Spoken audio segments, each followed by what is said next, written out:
عبادات میں نماز سب سے اہم چیز، اور اس میں مسجد کا اہتمام اور جماعت کا اہتمام۔ ہمارے ایک بابا فضل احمد زمیندار آدمی، 7 مربے کا مالک، مجھ سے کہنے لگا 19 سال ہو گئے میری تکبیر اولیٰ فوت نہیں ہوئی، 19 برس گزر چکے ہیں میری تکبیر اولیٰ فوت نہیں ہوئی۔ ایک زمیندار ان پڑھ تھا، بھی ان پڑھ، وہ 3 چلے لگانے کے بعد وہ سالانہ چلہ، وہ مہینے کے 3 دن، بھئی اس کا دین تھا، سال کا چلہ، مہینے کے 3 دن، ایک دفعہ 3 چلے، 19 برس فوت ہو گئے، 19 برس میں تکبیر اولیٰ فوت نہیں ہوئی۔ اور آپ کی مسجد ہی اگر فوت ہو گئی تو کیا بنے؟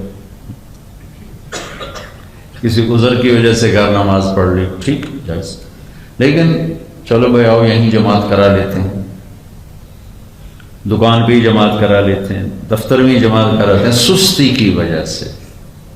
مرض الگ چیز ہے، سستی، کاہلی۔ اگر جماعت کا اہتمام چھوٹ گیا، اگر مسجد چھوٹ گئی تو بہت بڑا خلا پیدا ہوگا، بہت بڑا خلا پیدا ہوگا۔ مولانا نظر الرحمان صاحب اس وقت 95 برس کے، اور ہر نماز پہلی صف میں پڑھتے ہیں اور کھڑے ہو کے پڑھتے ہیں، ہاتھوں کا سہارا لیے بغیر رکوع میں جاتے ہیں، اور عصر سے مغرب مستقل مسجد میں بیٹھتے ہیں مستقل۔ جب سے رائے گڑھ میں آئے ہیں، میں 1972 میں مدرسے میں داخل ہوا تھا، تو یہ 1973 اگلے سال آئے، یہ پہلا سال نہیں تھے، 1973 میں رائے کے مدرسے میں تشریف لائے تھے۔ اس دن سے آج تک میں ان کو دیکھتا ہوں، عصر سے مغرب مستقل مسجد میں بیٹھتے ہیں مستقل۔ اور کبھی کوئی بیان طے ہو جائے، علماء میں ہو جائے، عربوں میں ہو جائے، پھر وہ ادھر چلے جاتے ہیں۔ جب ان کا کوئی عمل طے نہیں ہوتا تو عصر تا مغرب مستقل وہ مسجد میں بیٹھتے ہیں۔ تو دوسری چیز جس سے آپ کا اپنا تزکیہ ہے وہ ہے آپ کی نماز۔ نماز کا پڑھنا اور نماز کو بنا کے پڑھنا، ان دونوں میں فرق ہے۔ نماز کو بنا کے پڑھو۔ ساری نمازوں میں دھیان نہیں جمتا تو دن میں 2 رکعت ایسی پڑھا کرو جس میں اپنا سارا زور لگانے کی کوشش کرو کہ یا اللہ یہ 2 رکعت ایسی پڑھوں گا تو تجھے یاد کروں گا اور کسی کو یاد نہیں کروں گا۔ جعلت قرۃ عینی فی الصلاۃ۔ عرب صحرائی لوگ ہیں نا، سفر کرتے تھے تو جب آندھیاں چلتی تھیں تو آنکھوں میں ریت پڑتی تھی، اونٹ آنکھیں بند کر لیتا تھا، اس کو تو ریت جاتی نہیں تھی۔ اس کی یہ ڈبل لیئر ہے، اس کے نا یہ جو بال ہے نا ہمارا، تو ایک اس کے اللہ نے دوہری بنائی، تو ایسے بند کرتا ہے کہ ریت کا ذرہ نہیں جاتا۔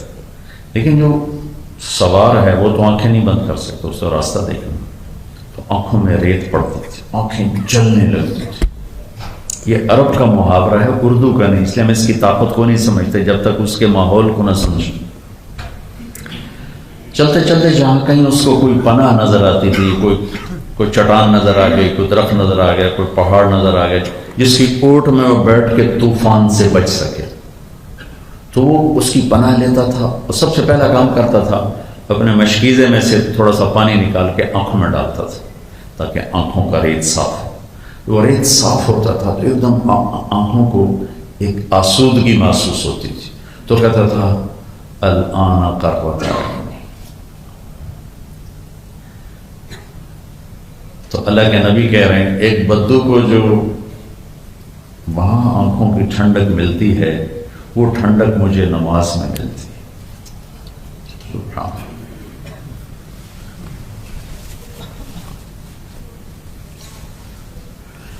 تو نماز کا اہتمام، اس میں سستی نہ ہو۔ عام طور پر اس میں سستی ہو جاتی ہے، جماعت کا اہتمام نکل جاتا ہے، تکبیر اولیٰ نکل جاتا ہے۔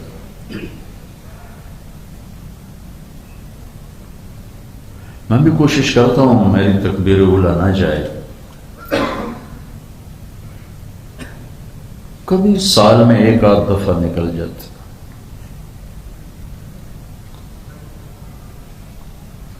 رکعت مجھے یاد ہوا پچھلی دفعہ چھوٹی، اب اتنا مجھے اس کا صدمہ ہوا، خواہ ہو رہا تھا، خواہ میں اس کو ہٹا رہا تھا.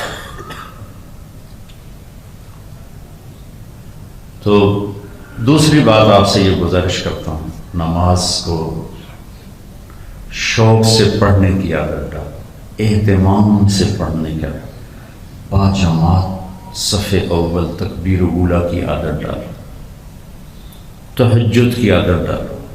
تہجد میں سستی محسوس ہوتی ہے تو عشاء سے پہلے چند رکعات پڑھ کے سو جائیں. اگر آپ کو اپنے اوپر اطمینان نہیں ہے، آج کل قوا کمزور ہیں، راتوں کو دیر تک جاگنے کا بھی ایک مسئلہ بن گیا ہے، تو سونے سے پہلے 2 4 6 رکعت نماز کے ساتھ وتر مت پڑھا کرو.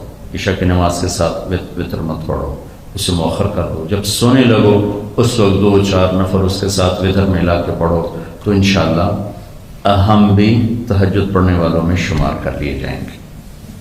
نماز کا اہتمام. اقیموا الصلاۃ وآتوا الزکاۃ، اقیموا الصلاۃ وآتوا الزکاۃ. اللہ تعالیٰ نے ایسے جوڑ کے اس کو جوڑ کے 10 دفعہ تو یوں اکٹھا ہے، اقیموا الصلاۃ وآتوا الزکاۃ. اور اقیموا الصلاۃ 10 سے زیادہ دفعہ ان اقیموا الصلاۃ وبشر المؤمنین کر کے بھی ہے. تو خاص طور پر جو بازار میں بیٹھ رہے ہیں، کسی کام میں بیٹھ رہے ہیں، کسی دفتر میں بیٹھ رہے ہیں اور سمجھتے ہیں کہ مسجد میں جانا مشکل ہے، دور ہے، تو پھر وہیں اپنی جگہ پر باجماعت نماز کا اہتمام کریں.